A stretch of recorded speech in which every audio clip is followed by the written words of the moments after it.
cast aside. The autumn wind bit sharply through the trees, tugging at Eliza's thin shawl as though the world itself wanted her gone. She pulled the fabric tighter across her shoulders, though it did little to shield her from the chill. Behind her, she could still hear the echo of her mother's last words. "You are no daughter of mine if you cannot give a man children. Leave this house at once." Eliza's boots crunched against the frosted earth as she walked away from the only home she had ever known. She had begged for mercy, for understanding, but her father's jaw had been set like stone. To him, she was a failure, an embarrassment. The midwife's whispered report of her barrenness had spread like wildfire, sealing her fate. Now, with no husband and no family, she was little more than a wanderer. Her breath clouded in the air as she stumbled down the dirt path that wound through the pines. She carried nothing but a small bundle, a dress, a loaf of bread, and a cracked Bible. That was all they had allowed her to take. She pressed her hand against her aching stomach, fighting back the tears. She had once dreamed of children, of holding them, singing to them, teaching them, but those dreams had been torn from her. "Lord," she whispered into the cold air, "where am I to go now?" The only answer was the distant call of a crow. By the time the sun began to sink behind the jagged peaks, her legs ached and her throat burned with thirst. She hadn't seen another soul since leaving the village. Just when despair threatened to overtake her, she noticed a thin column of smoke curling upward through the trees. A cabin. Hope flickered weakly in her chest. Maybe someone would give her water, perhaps a place to rest her head for a single night. She followed the smoke, pushing through the underbrush until the small clearing opened before her. The cabin stood sturdy against the wild, built of thick logs and crowned with a roof of cedar shakes. A stack of split wood rose neatly against one wall, and the scent of pine mingled with the smoke from the chimney. But what caught Eliza's eye most was the sound, the shrill laughter of children. 4 of them, tumbling about in the yard, their cheeks flushed from play. Her heart twisted. She should have turned back, but her feet carried her forward. The door creaked open, and a man stepped out. He was tall, broad-shouldered, with a chest built from years of labor. His shirt was rolled at the sleeves, revealing strong, tanned forearms. His hair was dark, though flecked with strands of gray, and his beard framed a face both rugged and weary. His eyes, however, caught her most of all, deep, steady, and the color of the forest after rain. He stopped short when he saw her at the edge of the clearing. "Who goes there?" His voice was gruff, carrying the caution of a man used to solitude. Eliza swallowed, trembling. I mean no harm, sir. I was cast out from my home. I've nowhere to go. I only ask for a drink of water, and perhaps—" her words caught, "a place to rest, if you have room by the fire." The man studied her, his gaze unreadable. The children had stopped their play, gathering close to the doorway, peering curiously from behind his legs. At last, he gave a slow nod. "Come," he said simply. The cabin's warmth enveloped her the moment she stepped inside. The scent of wood smoke, stew, and freshly baked bread filled the air. Eliza nearly wept as she lowered herself onto the bench by the hearth. The man ladled soup into a wooden bowl and set it before her. "Eat." She did, though she forced herself to take small bites, not wanting to appear greedy. The broth was rich with carrots, onions, and venison. It was the first real food she had tasted all day. "Thank you," she whispered, bowing her head. The man settled opposite her, his large hands resting on the table. "Name's Caleb Harper. These are my young ones, Sarah, Thomas, Will, and little Mary." Eliza looked at the children, 2 boys and 2 girls, their ages ranging from perhaps 3 to 10. Their faces were filled with innocence and curiosity. "I am Eliza," she said softly. "Eliza Whitmore." Caleb nodded once. "And you've nowhere to go." Her hands tightened around the bowl. "Nowhere. My family, they've cast me out." "Why?" The question stung, though his voice was not cruel, only direct. Eliza stared into the stew as though it could shield her. "Because I cannot bear children." Her voice broke, the shame heavy in her throat. Silence hung between them for a long moment. She braced herself for his rejection, for the look of pity or disgust she knew too well. But Caleb only shifted slightly, glancing at the children, then back at her. "Then it seems to me you're free to make your own way. A womb doesn't measure a woman's worth." Her head snapped up, eyes wide. No man had ever spoken such words to her. His gaze softened, though his expression remained guarded.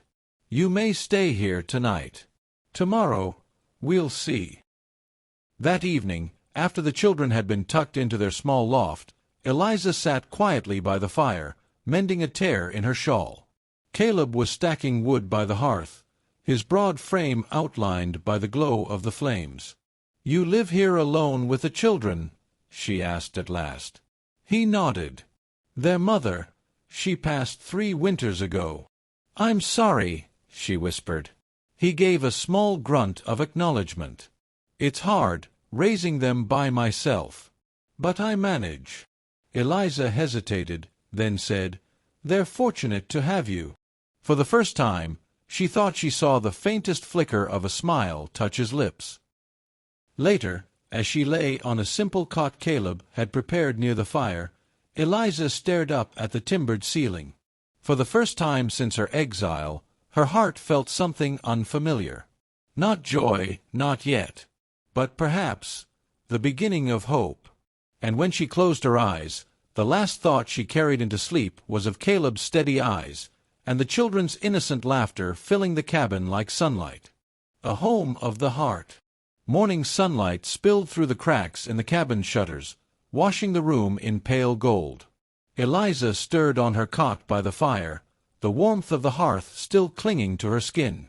For a brief, blissful moment, she forgot her parents' cruel words, forgot the shame that had driven her here. She was simply warm, safe, and not alone.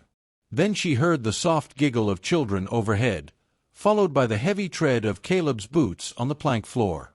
Reality settled over her again, but this time it did not feel quite so heavy. Caleb glanced toward her as she sat up, his expression unreadable but not unkind. "You're awake. Breakfast'll be ready soon." "I'll help," Eliza said quickly, rising to her feet. He opened his mouth as if to protest, but she was already moving toward the small table, pulling out bowls. Her hands moved with quiet efficiency, grateful to be useful. When Sarah, the eldest daughter, came tumbling down the ladder from the loft, Eliza offered her a smile. "Good morning," she said gently.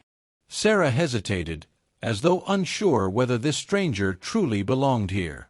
Then, shyly, she returned the smile. "Morning." By the time the others joined, the cabin was alive with chatter. Eliza ladled porridge into bowls, and Mary, the youngest with golden curls, slipped her small hand into Eliza's skirt as though she had always belonged there. The simple touch nearly undid her. After breakfast, Caleb prepared to head out to the woods with his axe. He paused at the door, glancing back at her. "You can stay another day. Keep an eye on the little ones, if you're willing." "I would be glad to," Eliza said softly. He nodded, and then he was gone, his broad frame disappearing into the forest. The day passed with surprising sweetness. Eliza patched torn hems, read aloud from her tattered Bible, and even joined in a game of tag outside the cabin. The children's laughter rang through the trees, and though her heart still ached, it no longer felt empty. That evening, when Caleb returned with a sled piled high with split logs, he stopped short at the sight before him, Eliza sitting on the step, Mary curled against her, the boys rolling in the grass, Sarah braiding flowers into Eliza's hair. For a long moment he said nothing. Then, slowly, his stern features softened, and he exhaled as though a weight had lifted from him. "You did well with them," he murmured when she rose to help him unload the wood. "They're good children," she replied. They only needed a gentle hand. His eyes lingered on her, and Eliza felt heat rise in her cheeks. She quickly looked away. That night, after the children were asleep, Caleb sat at the table sharpening his axe.